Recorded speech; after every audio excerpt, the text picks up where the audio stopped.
Hello welcome back to my another mini vlog. ಇದು ಶನಿವಾರದ mini vlog, ಅದರಲ್ಲೂ ಶ್ರಾವಣ ಶನಿವಾರದ ಮಿನಿ ವ್ಲಾಗ್. ತುಂಬ ಸ್ಪೆಷಲ್ ಅಂತಲೇ ಹೇಳ್ಬೋದು. ತುಂಬ ದಿನದಿಂದ ನನಗೆ ಆಸೆ ಇತ್ತು ಚಿಕ್ಕ ತಿರುಪತಿ ಹೋಗಬೇಕು ಅಂತ ಹೇಳಿಬಿಟ್ಟು.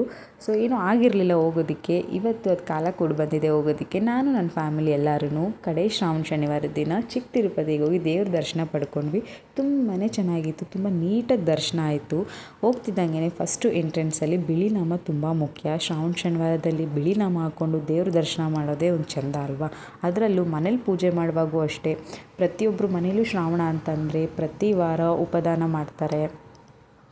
ಆ ಉಪದಾನ ಮಾಡಿರೋ ಅಕ್ಕಿನೆಲ್ಲನೂ ತಗೊಂಡು ಕಡೇ ಶ್ರಾವಣದ ದಿನ ಬೆಲ್ಲದನ್ನ ಮಾಡಿ ದೇವ್ರಿಗೆ ಪ್ರಸಾದ ಇಟ್ಟು ನೈವೇದ್ಯ ಕೊಟ್ಟು ಪೂಜೆ ಮಾಡಿ ಪ್ರತಿಯೊಬ್ಬರನ್ನು ಕರೆದು 4 ಜನಕ್ಕೆ ಅನ್ನ ಹಾಕೋದ್ರಿಂದ ಅದರಿಂದ ತುಂಬಾ ಒಳ್ಳೆಯದಾಗುತ್ತೆ ಅಂತ ಕೂಡ ಹೇಳ್ತಾರೆ. ಇದು ತುಂಬ ಹಳೆಯ ಕಾಲದಿಂದನೂ ನಡ್ಕೊಂಡು ಬಂದಿದೆ. ಅದೇ ರೀತಿ ಪ್ರತಿಯೊಬ್ಬರ ಮನೇಲೂ ಈ ಒಂದು ಶ್ರಾವಣ ಶನಿವಾರ ಅಂದರೆ ಸ್ಪೆಷಲ್ ಅಂತ ಅದಕ್ಕೆ ಹೇಳೋದು.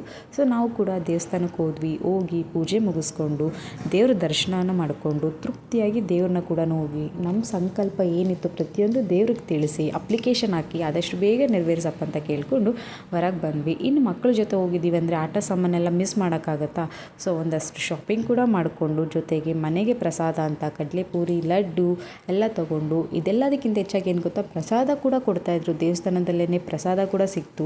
ಸೊ ತಿಂದ್ಕೊಂಡು ಅದಾದಮೇಲೆ ಹೆಣ್ಮಕ್ಳಿಗೆ ಕಾಮನಾಗಿ ಏನು ಇಷ್ಟ ಇರುತ್ತೋ ಇಲ್ಲೋ ಗೊತ್ತಿಲ್ಲ, ನನಗೆ ಸಿಕ್ಕಾಬಟ್ಟೆ ಬಳೆ ಅಂದರೆ ಇಷ್ಟ. ಸೊ ನನಗೆ ಕಟ್ಟು ಬಳೆ, ಅದರಲ್ಲಿ ರೀತಿ ಗಟ್ಟಿ ಬಳೆ ಬರುತ್ತಲ್ಲ, ತುಂಬ ಚೆನ್ನಾಗಿರುತ್ತೆ ಕೈಗೆ ತೊಟ್ಕೊಳ್ಳೋಕ್ಕೆ. ಸೊ ನಮ್ಮ ಅತ್ತೆಮ್ಮ ಹೇಳ್ಬಿಟ್ಟು 2 ಕೈಗೂ ಬಳೆ ತೊಡಿಸ್ಕೊಟ್ರು. ಕೈ ತುಂಬ ಬಳೆ ತೊಡಿಸ್ಕೊಂಡು ಆ ಅಜ್ಜಿ ಜೊತೆ ಮಾತಾಡ್ಕೊತ ಹೇಳ್ತಾಯಿದ್ರು, ತೊಟ್ಕೋಬೇಕಮ್ಮ ಹೆಣ್ಮಕ್ಳಿಗೆ ಬಳೆನೇ ಚೆಂದ ಅಂತ ಅಂದ್ಬಿಟ್ಟು ಆ ಅಜ್ಜಿ ರೇಗಿಸ್ತಾಯಿದ್ರು. ಸೊ ಬಳೆ ತೊಟ್ಕೊಂಡು ಅಲ್ಲಿಂದ ಹೊರಟ್ವಿ. ಬರುವಾಗ ಕ್ಯಾಬಲ್ಲಿ ಬಂದ್ವಿ, ಹೋಗುವಾಗ ಸ್ವಲ್ಪ ಟ್ರಾನ್ಸ್ಪೋರ್ಟೇಷನ್ ಪ್ರಾಬ್ಲಮ್ ಆಯಿತು. ಸೊ ಅದನ್ನು ಪ್ಲ್ಯಾನ್ ಮಾಡ್ಕೊಂಡು ಹೋಗಬೇಕಾಗಿತ್ತು ನಾವು. ಅದಾದಮೇಲೆ ಮನೆಗೆ ಬಂದು ದೇವ್ರ ಪೂಜೆ ಮಾಡಿ ನೈವೇದ್ಯಕ್ಕೆ ಅಂತ ಅಂದ್ಬಿಟ್ಟು ಬೆಲ್ಲದನ್ನ ಮಾಡಿದೆ. ತುಂಬ ಈಸಿಯಾಗಿ ಮಾಡ್ಕೋಬೋದು. 1 ಗ್ಲಾಸ್ ಅಕ್ಕಿ, 3/4 ಗ್ಲಾಸು ಹೆಸರುಬೇಳೆನ ರೋಸ್ಟ್ ಮಾಡ್ಕೋಬೇಕು. ರೋಸ್ಟ್ ಮಾಡಿಕೊಂಡು ತೊಳೆದು ಅಕ್ಕಿ ಜೊತೆ ಚೆನ್ನಾಗಿ ಬೇಯಿಸ್ಕೋಬೇಕು, ನೀರು ಹಾಕಿ ಮಷಿಯಾಗಿರಬೇಕು.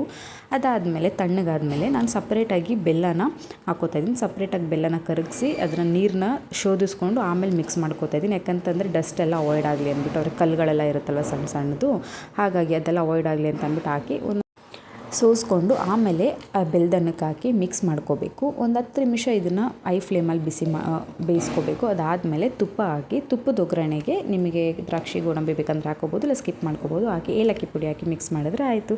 Thank you for watching. Bye bye.